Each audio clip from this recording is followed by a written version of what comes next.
Gimana kalau besok pagi, tiba-tiba dunia bangun dan langsung lihat satu berita yang wah bikin geger? Coba bayangin deh, kalian lagi ngecek HP, terus muncul notif dengan judul berita yang rasanya, nggak mungkin banget. Langsung kan dunia sepak bola heboh. Terus apa yang bakal terjadi selanjutnya?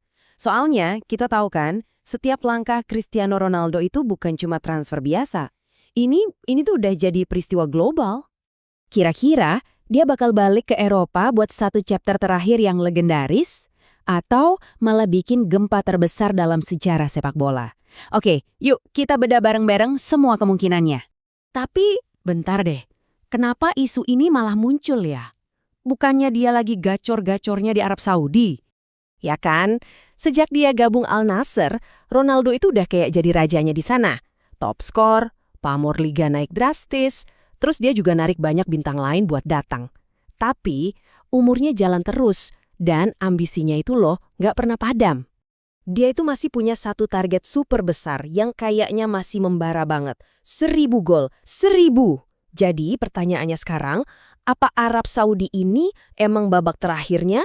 Atau jangan-jangan cuma jadi batu loncatan buat misi yang lebih gede lagi?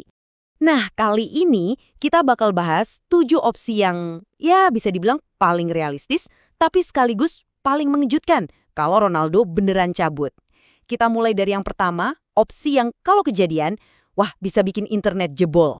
Coba deh bayangin, Ronaldo satu tim sama Lionel Messi. Beneran, dua rival terbesar sepanjang masa pakai jersey yang sama di Inter Miami. Gila kan? Oke, dari sisi komersial ini sih impian jadi nyata. Bisa jadi transfer paling untung sepanjang sejarah. Tapi kalau ngomongin ego dan rivalitas mereka selama ini, wah ini sensitif banget. Dunia kayaknya bakar kebelah dua, antara yang seneng banget sama yang nggak percaya ini bisa terjadi. Coba deh, visualisasikan sebentar. Messi ngasih asis, Ronaldo yang nyelesain. Atau sebaliknya, wah MLS bakal meledak. Penjualan jersey pasti mecahin rekor. Streaming di seluruh dunia juga bakal gila-gilaan. Tapi pertanyaannya tetap sama, emang ini mungkin? Oke, dari skenario gila itu kita pindah ke pilihan yang lebih mainin emosi. Reuni dramatis di Old Trafford. Ingat kan perpisahan terakhirnya sama klub itu kontroversial banget. Jadi kalau dia balik lagi, ini bisa jadi cerita penebusan dosa terbesar dalam sejarah Premier League. United kan lagi butuh icon, butuh pemimpin. Pertanyaannya, apa manajemen dan para fans udah siap menerima dia lagi? Buat para fans, ini sih udah kayak dongeng yang jadi nyata. Tapi, ada satu lagi nih klub yang punya tempat super spesial di hatinya. Pindah dari satu rumah ke rumah yang lain. Ya, Real Madrid. Nama Ronaldo sama Madrid itu udah nggak bisa dipisahin. Dia itu pencetak gol terbanyak sepanjang masa mereka loh. Kalau dia balik lagi, walau cuma buat satu musim, itu bisa jadi tur perpisahan paling epik yang pernah ada. Bayangin deh, seluruh Santiago Bernabeu berdiri ngasih standing ovation terakhir buat sang legenda. Romantis banget kan? Luar biasa. Tapi kalau dari sisi strategi, agak sulit. Madrid sekarang kan lagi dibangun sama talenta-talenta muda. Ingat kan, waktu di Juventus, Ronaldo itu tetap jadi mesin gol. Dia jadi top skor Serie A, menangin gelar domestik. Tapi, proyek besar Juve waktu ngedatengin dia, itu punya satu tujuan utama. Dan tujuan itu gagal. Dia belum bisa bawa pulang si kuping besar, trofi Liga Champions ke Turin. Jadi, kalau dia balik ke Juventus, ini bakal jadi semacam misi penebusan. Misi terakhir buat naklukin Eropa bareng si nyonya tua. Dia bener-bener punya urusan yang belum kelar di sana. Oke, kalau nggak bareng Messi, Amerika tuh masih manggil-manggil. Coba bayangin Ronaldo jadi muka baru MLS, naklukin pasar Amerika, persis kayak David Beckham dulu. Panggungnya jelas nawarin tekanan yang lebih santai, tapi peluang komersialnya? Wah, nggak ada batasnya. Nah, sekarang ada satu opsi lagi yang mungkin paling dalam, paling nyentuh emosi.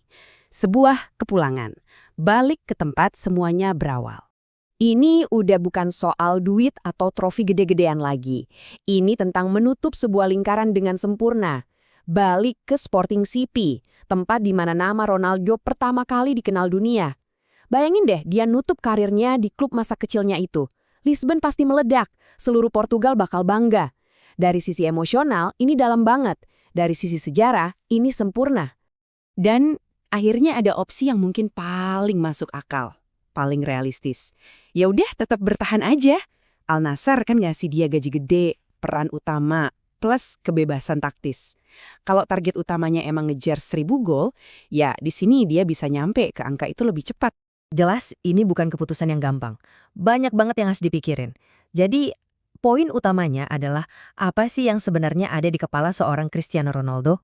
Keputusannya nanti kemungkinan besar bakal bergantung sama 5 faktor utama ini. Pertama, jelas, target 1.000 gol, di mana dia bisa paling cepat ngejarnya. Terus, kondisi fisiknya sekarang gimana? Dan apa dia masih punya ambisi buat main sekali lagi di Liga Champions? Tentu, dia juga pasti mikirin soal legacy, warisan apa yang mau dia tinggalin. Dan yang paling penting, kenyamanan keluarga. Ini bukan cuma milih klub, ini tuh hitung-hitungan terakhir dari sebuah karir yang luar biasa. Jadi intinya, kalau Ronaldo beneran cabut dari Al Nassr, kita ini lagi siap-siap nonton awal dari babak terakhir yang bisa jadi paling epik dalam sejarah sepak bola. Dia bakal pulang ke Manchester, ngucapin selamat tinggal di Madrid, atau malah bikin sejarah bareng Messi. Pilihan ada di tangan dia, dan seluruh dunia nungguin. Sejarah bakal nulis apa nanti? Pertanyaannya sekarang buat kita, udah siap belum buat kejutannya?